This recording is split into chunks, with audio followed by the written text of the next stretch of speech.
Ever wonder why you sat down in the middle of an argument? At the moment you say something you don't mean, then instantly regret it.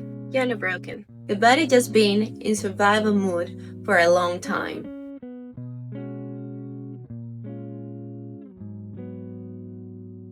What if I told you the struggles you have with trust communication and intimacy aren't a personal flaw? They are old patterns repeated over time, and they are shaping the way you see yourself and others.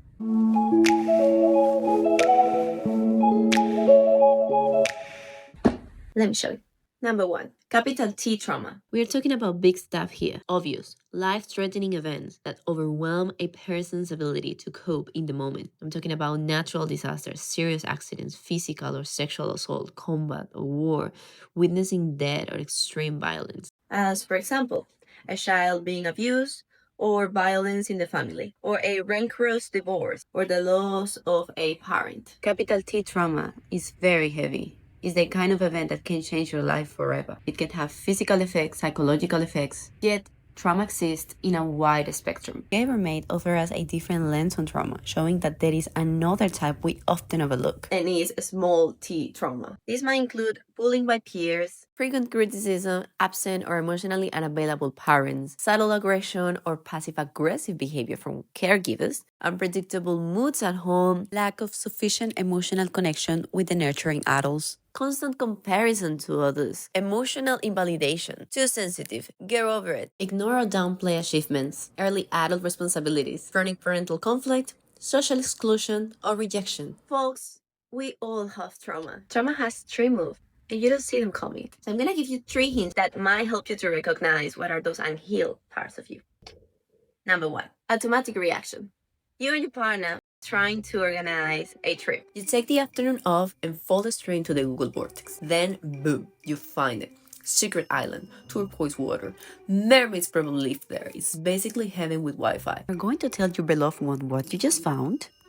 But then your partner surprises you with, that's it, I found a spot you love, already booked with going to the mountains. From salty waves to uphill climbs, rational you goes, okay, mountains aren't so bad. You just soak up the beach vibes last month, so this is like a new adventure waiting for you too. Unheal you sounds more like, my role here is decorative. Right, just here to smile, nod, and clap for your choices. It's about time I get recognized around here, and of course, he booked the mountains, the place with zero Wi-Fi. How I'm gonna talk with my friends? I mean, have you think about those things on this? It's a bit overreacted. You stress, you start fighting him.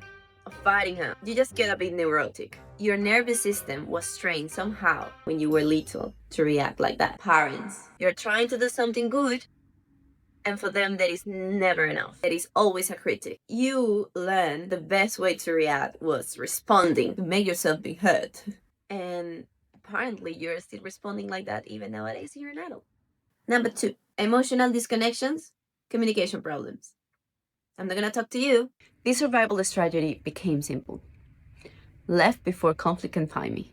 I learned that the best mechanism for me to avoid critics was just go away. This often happens with children of parents who shut down feelings, brush them aside, or dismiss emotions as too much. In these families, children may talk about anything else with the parents, but not their emotions. If your caregivers never gave you a space to share your feelings, or if they react in unhealthy ways simply because they didn't know better, subconsciously you might grow up thinking, if someone starts arguing or sharing their feelings with me, I wouldn't know what to do. Better to walk away. As an adult, you might avoid hard conversations. You might shut down in conflict. You might walk away from people who actually want to connect with you. And then you don't go to your room. You just left the relationship, abandoned the friend. You just left your job in an impulse, believing that others don't validate your opinions and emotions. If this resonates with you, maybe there is something in your nervous system that still needs to be healed.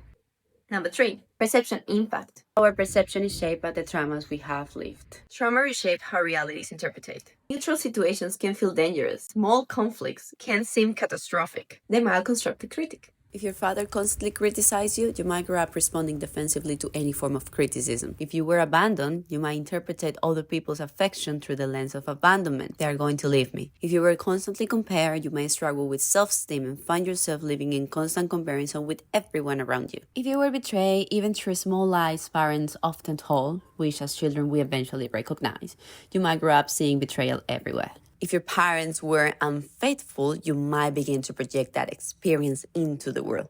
This person will scam me. My boss will cheat me. My partner will betray me. Over time, this creates hypervigilance, friendships, relationships, work. Everywhere you look, your nervous system is scanning for danger. And in doing so, your perception shifts, not to reflect reality, but to protect you from ever feeling that same pain again.